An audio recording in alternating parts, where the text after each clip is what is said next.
Welcome to Cardboard Box Games. Today we're going to be talking about KeyForge and Magic. I'm Adam. I'm Adam. Let's get going.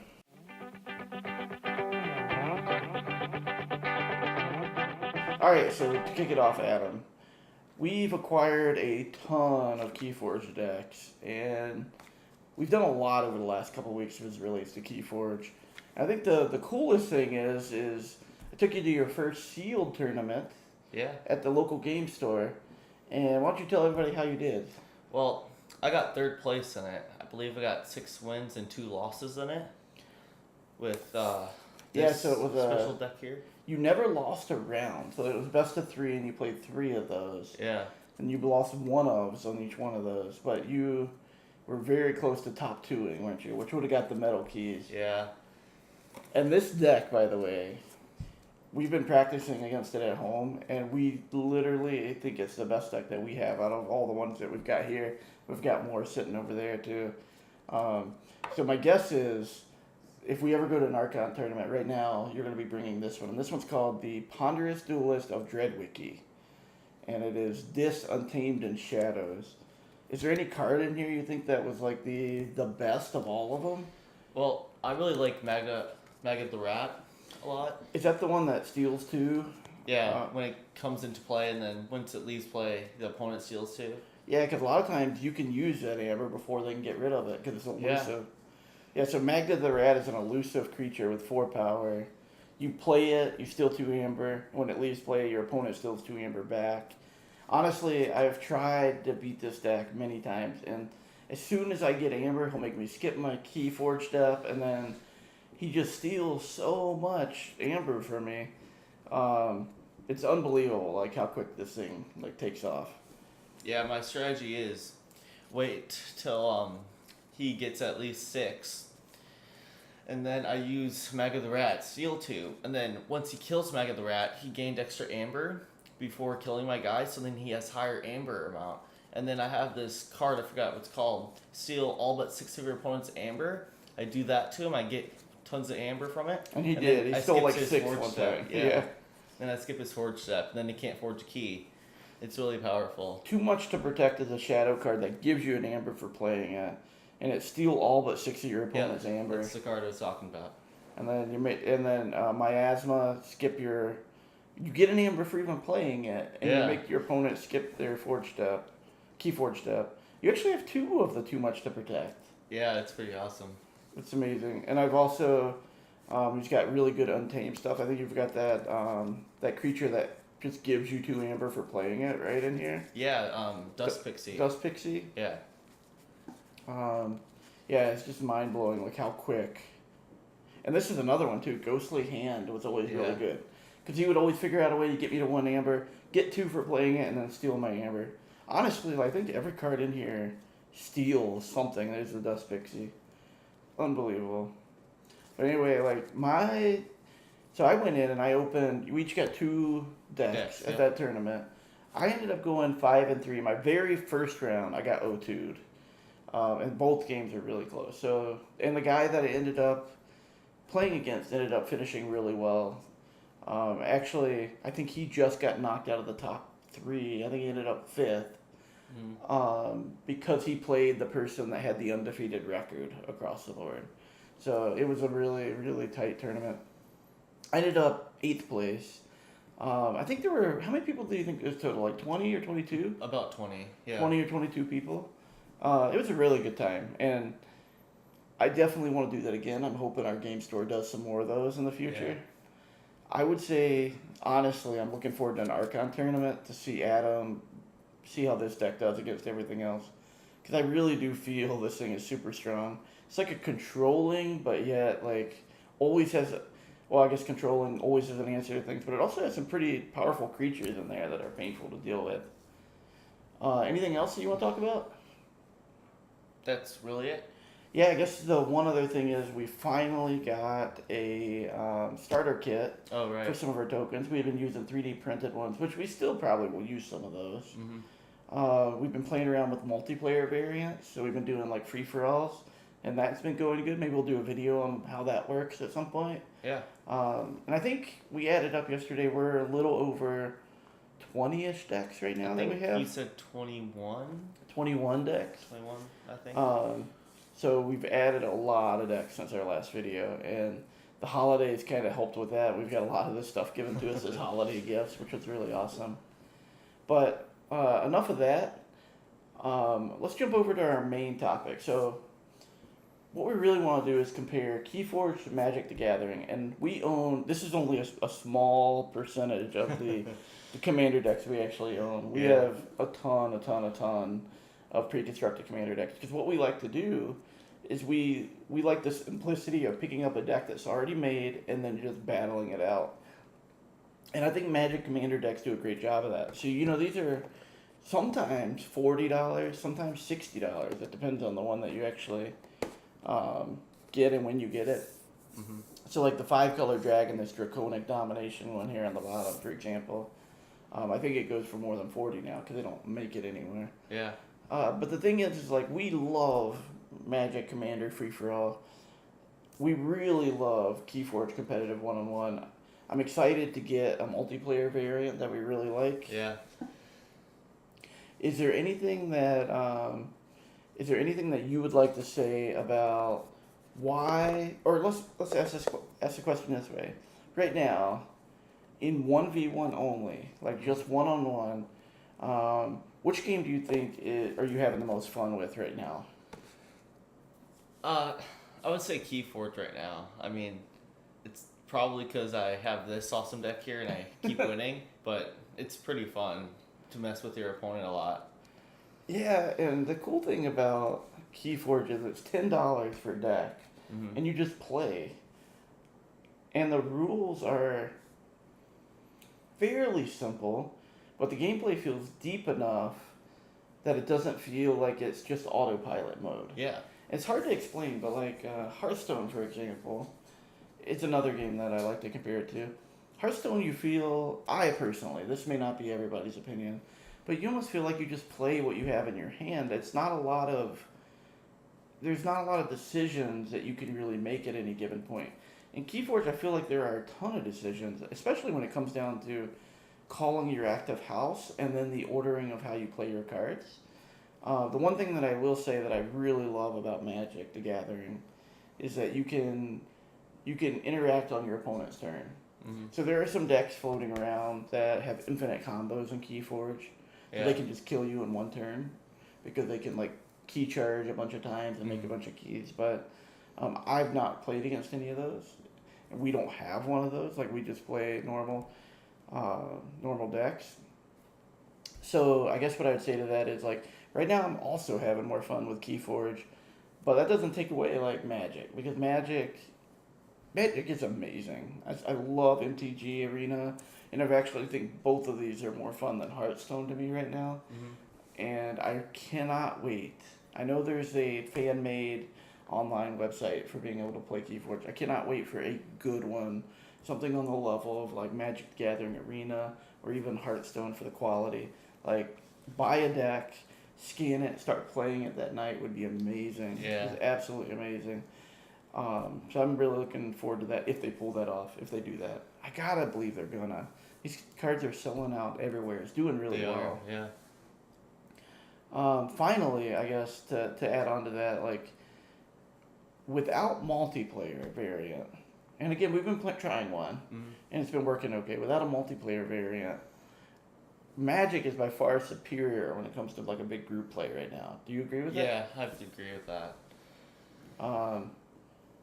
And I guess if you were to invite a new player into the game for the first time, would you want to introduce them to KeyForge or would you introduce them to Magic the Gathering? Like a player that hadn't played either, which one do you think you would introduce? I think KeyForge is easier to learn than Magic right now. It's fairly simple, I think. You just need to be able to read words, really, to know how to play KeyForge. The rules are simple, right? Yeah. And it's the cards that make it complex. And I don't know. Going back to like thinking about like the Pokemon card game. We both played that quite a bit. The Pokemon card game, a lot of people like chalk it up as being like a kiddie game, but honestly, there's some really good really cool thought processes that you need to do before your opponent takes their turn to try to predict what they're going to be doing. And I feel like KeyForge is kind of like that. Yeah. There are times I have cards in my hand, and I'm thinking, okay, I know what's in his deck. I'm pretty sure he has, maybe it's a bait and switch or something. And I don't want to get too far ahead of him in Amber, but I want to put some pressure on him. So I'm going to stop right at the 6 mark, or maybe right at the 7 mark. So when he bait and switches, he only gets 1 or 2 Amber. There's a lot of cool things that I end up trying to make decisions around to outplay my opponent.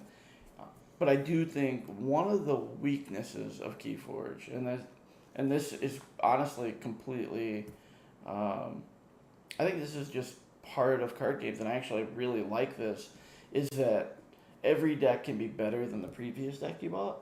Yeah. So maybe some people don't look at that as a weakness, and it's instead of me trying to build the best commander deck, I get lucky and I open the deck like Ponderous Duelist of Dreadwiki, and it just does fantastic against the field at our tournament, the pool of decks we've got here. But tomorrow we might buy a new deck and we find a deck that may be slightly more powerful or might counter exactly what this is doing.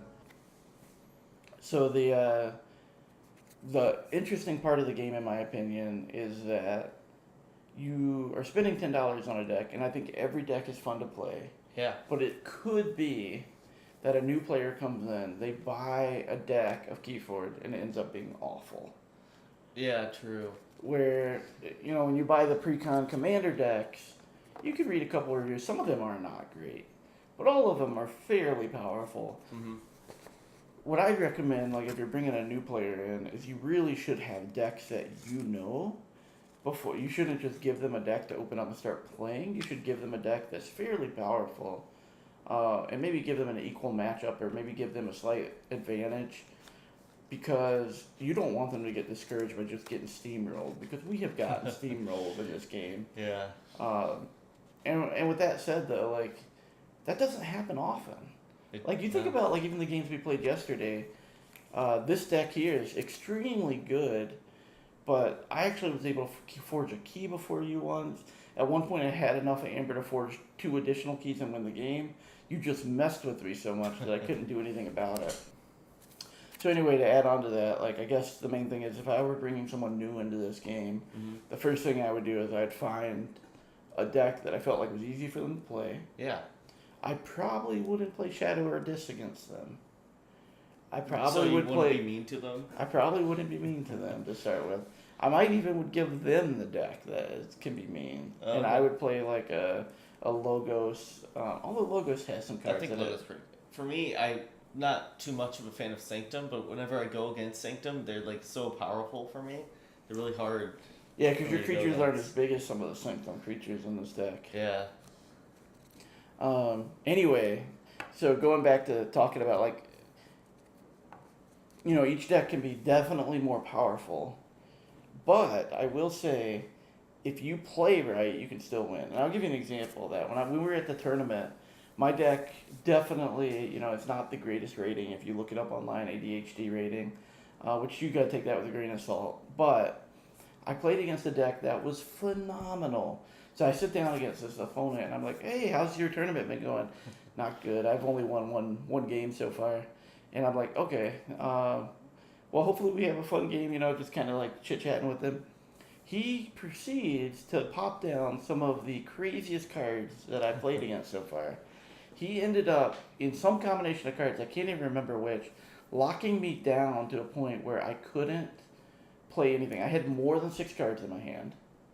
So I had 8 cards in my hand because he returned a bunch of stuff to my hand. And he kept calling a suit or a house that I had to play, and I only had 2 of those cards in my hand. So I would play them, and he'd return them in my hand. So I could discard them, right? Yeah. But I still can't draw any cards because I can only draw up to 6, and I already had 6 in my hand. Right. So I'd play them, he'd bounce them back. I'd play them again, he'd bounce them back. And I'm like, well, I guess I lose, because every turn he found a way to be able to do that to me. But I ended up beating him the other 2 games, so he got me in that lockdown position that we couldn't get out of. But he had the Four Horsemen, Oh yeah. and those things were super painful to fight against. And there were many times that I chose not to kill a horseman because I knew he probably had that horseman of death in his hand To bring it all to bring back. it all back. Yeah. And fortunately for me, like the first game, I just hit him so fast with my Brobnar creatures that every time he'd play something, I'd kill it. I'd play it, I'd kill it. And then the second game, he locked me down super hard. He won that one. We went to the game 3. And that game just went super long. He also had a Master of One in there, Really? which is also a super rare card. Wow. So he was able to, like, I had some 1-power creatures, and if I remember Master of One, he pretty much just could destroy them with Master of One. It was pretty insane. The discards he had and the Sanctum cards he had were just phenomenal. And his other house, I think, was Logos, but I can't remember 100%. It was mainly the Sanctum and the Disc that really Logos destroyed me. is the horseman. Sanctum's the Horseman one. Oh. Yeah, Okay. Sanctum's the Horseman one. I thought Logos But was. I just, and once we were playing, I'm like, I don't think you realize how good of a deck you've got here, because I was constantly having to, like, play on my back foot the entire game, I felt like, except for the first game. The first game, I felt like I hit him so hard and fast. And it didn't hurt that I got to go second, and I had, like, a mitt full of Brobnar creatures that kept, like, just returning themselves and re-readying, and, like, it was just super awesome. But my deck was nowhere near as good as his deck, in my opinion. Like, I think, like, he made some play mistakes that would have made a big difference, where he did ordering wrong, so he also accidentally killed some of his own creatures one time, so, like, I got super lucky. Like, he should have won that game. But that just goes to show you that playing, like, your skill in playing the game actually matters as much, if not more, than the deck. What good cards you have? Yeah. Yeah. I mean, the deck does matter, though. That is the one thing about, and that may be a weakness to some people. Like, not every deck is equal. But I think the chain system, when they bring that out, will help a lot with that. So as decks, like, let's say this deck ends up being, this deck might end up being awful at a tournament, or it might be amazing. Right now, we think it's going to be amazing, but we don't know what the field has out there until we find another Archon tournament to go to. Yeah. But say this deck ends up winning a bunch, in the future, this deck will get chained up so that when you go, you start with, like, 6 chains. So you go 6 turns missing a card, and then that may slow you down just enough to equal out the playing field. And I love that chain mechanic to balance it out some. And honestly, we've thought about doing that here, just so we can try to get more of an equal match here. And the way that I was thinking about doing that is we would pick a deck that we think is very strong and does pretty good against it, and we would play a game with you having 1 chain, and then you'll probably win. Yeah. 2 chains, you probably win. But until we get to the point where the other deck actually can get a 50% win rate on it, we'll just put that many chains on this deck. And then that way, it becomes like a challenge both times for you to play. But yeah, I love KeyForge. I'm enjoying it. I wish our local game store would do more tournaments. Yeah. And I'm guessing you would want to go to another one? Yeah, I really want to. Would you go to an Archon tournament where you play this deck against everyone? Yeah, I would love to try.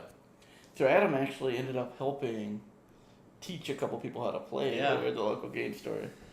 But we learned a lot of stuff too. We were playing a couple things wrong, but I think we've got the rules down for the most part now. I'm sure we'll learn something that we're doing wrong. Anyway, I'm excited about where KeyForge is going, and I really think right now KeyForge does so many things right that, in my opinion, Magic the Gathering does wrong. If you think about what's the random effect of KeyForge right now, like what happens randomly in KeyForge? Well, when you get the deck, it's random decks. That's exactly right. The only thing that I can think of right now, this is your deck is random. That is the random factor. What's the random factor of Magic the Gathering? This is a pre-constructed deck. You know exactly what's in here. What's the random factor in here? Maybe the gameplay? I don't know. So the way that I look at it, it is somewhat the gameplay. Is the random factor is how your card deck is shuffled matters. and that matters some in KeyForge, but literally in Magic the Gathering, if you do not get land or you get too much land, you just can't play the game. Yeah. So the random factor in Magic the Gathering, in my opinion, is the land mechanic, which at times, I mean, it's a great mechanic. It's been around for 25 years now, 26 years. But at the same time, there are games that you just leave frustrated because you don't get the color you need. You don't get the third land you need or the fourth land you need. So you end up like losing the game because it's just a no contest. KeyForge, on the other hand, you buy your deck. The deck is random. Your houses are random, but you never have that moment of gameplay where you can't do anything. Yeah. And that to me is what I love about KeyForge. And I think honestly, KeyForge fixes all the problems that I've ever had with Magic. And I hope that we can get some good multiplayer formats and variants going, because that's what I love. I love. And the one we've been trying works fairly well. We should probably refine that a little bit more and make a video on how we're doing it. Because I think it'd be interesting to have the community actually help us kind of build that out. Yeah. A little bit. So, what's your plans for KeyForge next week? To test against the rest of the decks we have. Yeah, maybe I know you had mentioned like getting a spreadsheet so we can figure out like. This is gonna take a while. Yeah. We need to figure out some way to like power rate them. But ideally, what we can do is we can keep track of like this deck beats this deck 5 out of 1 And time. then if my deck can beat that deck, it probably could beat the other deck. Yeah, that's a good way to look at it. Although sometimes the interactions matter. You know, there are sometimes cards that are like stun all non-Mars creatures, for example. Yeah. That might be different. I don't know. It's hard to say. That's what I love about this game. We could just do a tournament with our decks we have.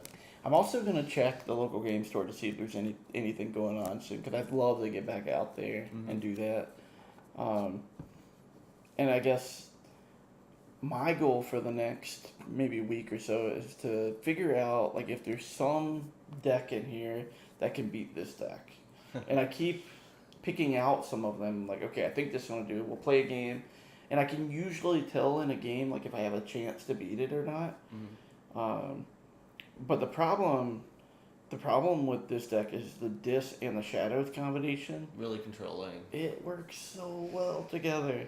Yeah. And I haven't really found. Actually, I had one idea.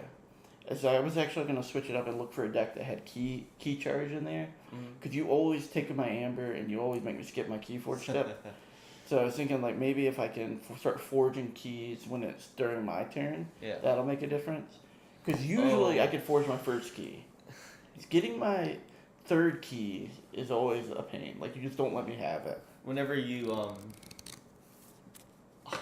my plan for you is to always build up all amount of amber you have, and then take a bunch of it down to 6, and then skip your KeyForge, so then if you can forge a key right away, I think that'll be powerful against my deck. Yeah, that'll at least get me 1 key, if there's like 1 key charge in there. Yeah. And we've got a couple decks here with key charge in it, and I'll probably pick one of those and give it a try. There is also that Mars card that, I can't remember the name of it, but it lets you return all your Mars creatures to your hand. Oh, right. I forgot what that's called. And then you forge a key for 1 minus the number, like for the, I forget the price, like 15 minus the number of cards in your hand or something like that. But anyway, like I think that also would be another cool one to try. Yeah. Especially if it's got a lot of Mars creatures in there, pull them back, forge a key, play all my Mars creatures again. I actually kind of enjoy playing Mars, even though they got little dinky guys, but it's kind of fun.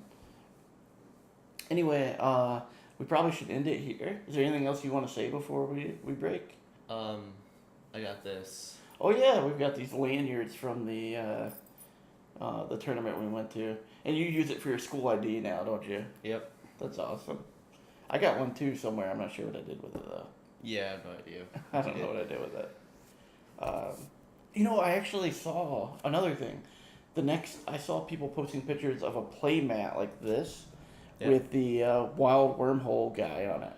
A couple people won that at the tournament. Oh, really? Yeah. That's awesome.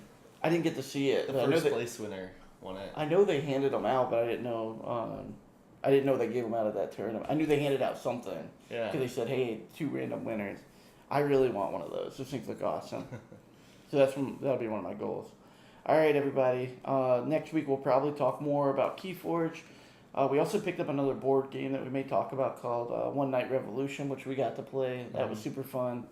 But if you have any ideas for topics that you want to hear us talk about, let us know in the comments below.